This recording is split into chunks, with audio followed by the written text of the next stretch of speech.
বন্ধুরা, আশা করি তোমরা সবাই ভালো আছো। আমি বুদ্ধদেব শীল বলছি। আজকে তোমাদের আমি একটি জামরুল, বিদেশি জামরুল গাছের বিষয় নিয়ে কথা বলবো। যে অনেকে হয়তো জামরুল গাছ লাগিয়েছো, ফুল ফল আসছে না, কি কারণে আসছে না সেটা সেই বিষয় নিয়ে আমি কথা বলবো। তাহলে বন্ধুরা, তোমরা প্রথম থেকে শেষ পর্যন্ত ভিডিওটা না টেনে দেখবে। আশা করি তোমাদের কাজে লাগবে। তবে আমি তোমাদের এবার এই বিষয় নিয়ে কথা বলবো। এই এই যে জামরুল গাছটি দেখছো, দেখো কত সুন্দর ফুল এসছে, থোকা থোকা। দেখো, থোকা থোকা ফুল এসছে, কি সুন্দর থোকা থোকা ফুল এসছে উপরে। দেখো মাথাতেও ফুল এসছে, কি সুন্দর ফুল এসছে গাছটি।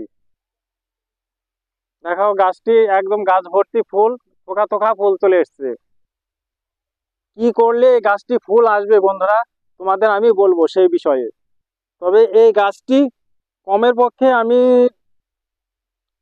চার 3-4 মাস আগে থেকে আমি জল দেওয়া বন্ধ করে দিয়েছি। এই গাছটি একদম জল দিচ্ছে না, গাছটি একদম মানে দুর্বল করে ফেলছি গাছটিকে। দুর্বল করে ফেলেছি, গাছ কিন্তু মরবে না। দুর্বল করে ফেলেছি, আর গাছ খুব চেহারামান হলে গাছে ফল দেবে না।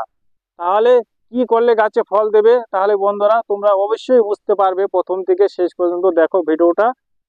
এই দেখো, আমার এটা বিদেশি জামরুল গাছ, এটা লাল জামরুল। এটা বড় বড় জামরুল হবে, লাল জামরুল এটা।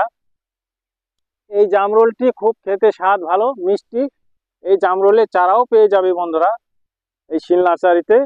তবে তোমাদের বলছি, এই জামরুল গাছ, এরকম গাছ তোমরা যদি কেউ মাটিতে লাগাও বা টবেই লাগাও, জামরুল গাছ টবে লাগালে অল্প অল্প জল দিতে হবে, নালে গাছ বাঁচবে না।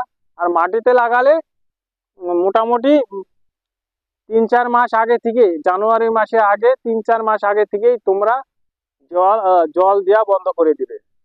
দেখবে গাছে আস্তে আস্তে দুর্বল হয়ে পড়বে, দেখবে গাছে ফুল ফুল চলে এসছে। তারপরেই ফুল আসলে গাছে ফল তো অবশ্যই হবে। তাহলে বন্ধুরা তোমরা বুঝতে পারলে, এরকম পরিচর্যা করলেই তোমরা একটু শুধু কায়দা, এই কায়দাটা তোমরা বুঝলেই তোমরা অবশ্যই তোমরা গাছে ফল পাবে।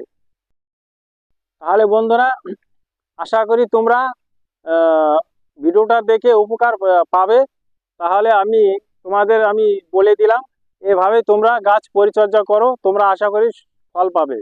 আর গাছের কোনো বিষয় নিয়ে যদি তোমরা কোনো ব্যাপারে যোগাযোগ করো শীল নার্সারিতে, আমার এই স্ক্রিনে নাম্বার দেওয়া থাকবে, এই নাম্বারে ফোন করবে, যোগাযোগ করবে, আমি তোমাদের সব বিষয় নিয়ে কথা বলবো। তবে আহ, তোমরা তো বুঝতেই পারলে, আমার ভিডিওটা আমি আর বড় করব না। এখানে আমার ভিডিওটা আমি শেষ করব। আর বন্ধুরা, ভিডিওটা দেখে ভালো লাগলে লাইক শেয়ার করবে। ভিডিওটা আমি এখানে তাহলে রাখছি বন্ধুরা, ভালো থাকবে।